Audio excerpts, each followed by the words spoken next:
ఈ పచ్చడి చూస్తుంటే మీకు నోట్లో నీళ్ళూరుతున్నాయండి. చూడండి ఎంత కలర్‌ఫుల్‌గానో, ఎంత టెంప్టింగ్‌గానో ఉంది కదా! ఇది పచ్చళ్ళ కాలం కదా! మనం కూడా ఈ టమాటాతో ఊరగాయ చాలా సింపుల్ టిప్స్‌తో వంట రాని వాళ్ళు కూడా చేసుకోవచ్చు. అది మీకు చూపిస్తాను. ఇక్కడ నేను ఒక అరకిలో దోరగా ముగ్గిన టమాటాలను తీసుకున్నాను. ఇవి గట్టిగా ఉండేలాగా చూసుకోండండి. మిగల ముగ్గినవైతే ఊరగాయకి పనికిరావు.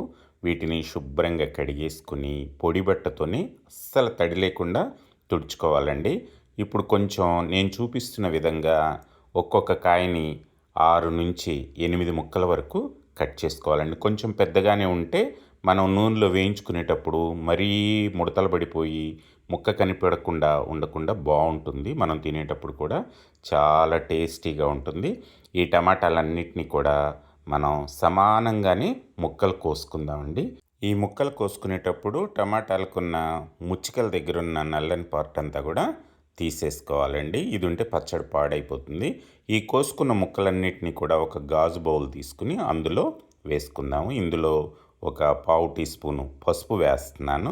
పావు కప్పు కళ్ళుప్పు వేస్తున్నాను. మీరు నార్మల్ సాల్ట్ అయినా వేసుకోవచ్చండి. ఈ రెండింటిని వేసుకుని ఈ ముక్కలన్నిటిని కూడా బాగా కలయి పెట్టుకుని దీనిపైన మూత పెట్టుకుని ఒక 24 గంటల పాటు దీన్ని మనం ఊరనిద్దాం. 24 గంటలు అయిపోయిందండి. మరుసటి రోజు ఉదయం దీన్ని మూత తీసి చూద్దాం. ముక్కలన్నీ బాగా ఊరిపోయి టమాటాల్లో ఉన్న రసం అంతా కూడా గిన్నెలోకి వచ్చేసింది. ఇప్పుడు ఈ ముక్కలన్నిటిని గట్టిగా పిండేసుకుని ఒక ప్లేట్లో పెట్టుకుందామండి. మరీ గట్టిగా ముక్కలు చిదురు చిదురు అయిపోయేటట్టు బాగా పిండకండి అండి. ఈ ఊట సరిపోకపోతే మనం ఇందులో కొంచెం కాచి చల్లార్చిన నీళ్ళను కూడా మనం యాడ్ చేసేసుకోవచ్చు. చూడండి, ఇప్పుడు ఈ ముక్కలన్నిటినీ ప్లేట్లో సర్దేశాను. ఊటంతా ఇలా గిన్నెలో ఉండిపోయింది. ఈ ముక్కల్ని మనం ఒక 2-3 గంటల పాటు ఎండకి ఆరబెట్టుకుందామండి.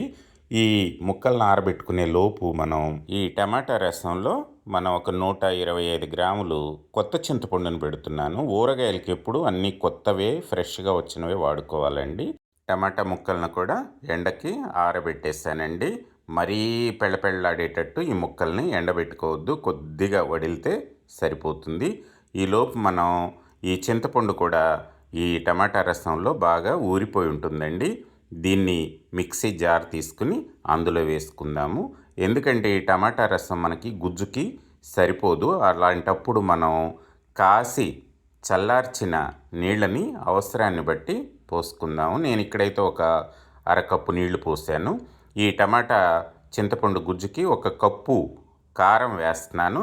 టమాటా ముక్కలు ఊరబెట్టుకునేటప్పుడు కూడా ఒక పావు కప్పు ఉప్పు పోసుకున్నాం కదా. ఇప్పుడు మరో పావు కప్పు ఉప్పు వేసుకుని ఈ గుజ్జుని బాగా మెత్తగా మిక్సీ పట్టుకుందాం. రోలు ఉన్న వాళ్ళు రోట్లో రుబ్బుకోవచ్చండి.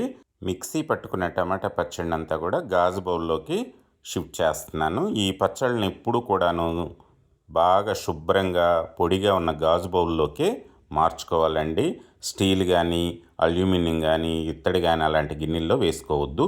ఇప్పుడు మనం స్టవ్ వెలిగించుకుని ఒక చిన్న కడాయి పెట్టుకుని ఇందులో 1.5 టేబుల్ స్పూను మెంతులు వేసుకుందాం. ఈ మెంతుల ఫ్లేవర్ అంటే నాకు బాగా ఇష్టం అండి. అందుకని నేను కొంచెం ఎక్కువ వేసుకున్నాను. మీరు మీ రుచికి అనుగుణంగా తినేదాన్ని బట్టి వేసుకోండి. వీటిని గోల్డెన్ బ్రౌన్ వచ్చే వరకు వేయించేసుకుని వేరే ప్లేట్లోకి తీసుకుని చల్లార్చుకుందాము. టమాటా ముక్కలు కూడా ఎండిపోయాయి. ఇప్పుడు స్టవ్ వెలిగించుకుని ఒక పెద్ద కడాయి పెట్టుకుని అందులో 400 గ్రాములు నూనె వేస్తున్నాను. నేనైతే పల్లి నూనె వేసుకున్నానండి. మీరు మీ అనుకూలంగా ఏదైనా వాడుకోవచ్చు. నూనె మీడియం హీట్ కాగానే ఈ టమాటా ముక్కలు వేసుకుని దోరగా వేయించుకుందామండి. మరీ పెళ్ళపెళ్ళాడేటట్టు వేయించుకోవాల్సిన అవసరం లేదు. కొంచెం రంగు మారే వరకు వేయించుకుంటే సరిపోతుంది. ఈ వేగిన ముక్కలన్నిటినీ కూడా తీసుకుని మనం ముందు సిద్ధం చేసి పెట్టుకున్నాం కదా పచ్చడిని, అందులో వేసేసుకుందాము. ఇట్లాగే 2 బ్యాచ్లుగా ఈ టమాటా ముక్కలన్నిటిని కూడా వేయించుకుని ఈ పచ్చడిలో వేసేసుకుని కలుపుకుందామండి. ఇప్పుడు స్టవ్ ఫ్లేమ్ని సిమ్లో పెట్టుకుని అదే నూనెలో తాలింపుని రెడీ చేసుకుందాం. ఒక 4 ఎండుమిరపకాయలు వేసాను. 1 టేబుల్ స్పూను ఆవాలు వేసాను. అలాగే 2 టేబుల్ స్పూన్లు మినపగుళ్ళు వేస్తున్నాను. నేనైతే శనగపప్పును జీలకర్ర వేయట్లేదండి.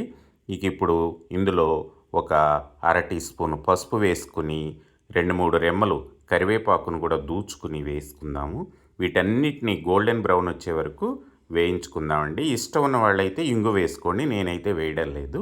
తాలింపు మాడిపోకుండా జాగ్రత్తగా సిద్ధం చేసేసుకుని స్టవ్ ఆపేసుకుని పక్కన పెట్టేసుకుందాం. పూర్తిగా చల్లారిపోవాలండి తాలింపు.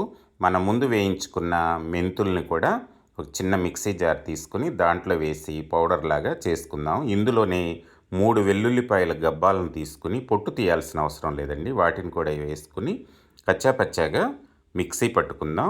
దీన్ని ఇప్పుడు మనం పచ్చట్లో వేసుకుని కలుపుకుందామండి. ఈ మెంతులు వెల్లుల్లి ఫ్లేవర్ మాత్రం అద్రిపోతుందండి. ఇల్లంతా కూడా గుమగుమలాడిపోతుంది, అంత సూపర్గా ఉంటుంది. ఈ స్మెల్లే మనని ఎప్పుడు పచ్చడి తినేసేయాలా అన్నంత టెంప్ట్ చేస్తూ ఉంటుందండి. దీన్ని కూడా పచ్చట్లో వేసుకుని పూర్తిగా కలిపేసుకుందాం. తాలింపు కూడా పూర్తిగా చల్లారిపోయిందండి. దాన్ని కూడా ఈ పచ్చట్లో వేసేసుకుని బాగా కలయి పెట్టుకుందాం. ఇక్కడ మీకు కొంచెం నూనె ఎక్కువ అనిపిస్తుంది కానండి, మొత్తం కలిపేసిన తర్వాత నూనె ఏమి ఎక్కువ అనిపించదు. కొంచెం నిలవ పచ్చళ్ళకి ఎప్పుడు కూడా పైన నూనె తేలుతూ ఉంటేనే పచ్చళ్ళు నిల్వ ఉంటాయి, రుచిగా కూడా ఉంటాయండి. చూడండి, గుమగుమలాడిపోయే టమాటా ఊరగాయ రెడీ అయిపోయింది.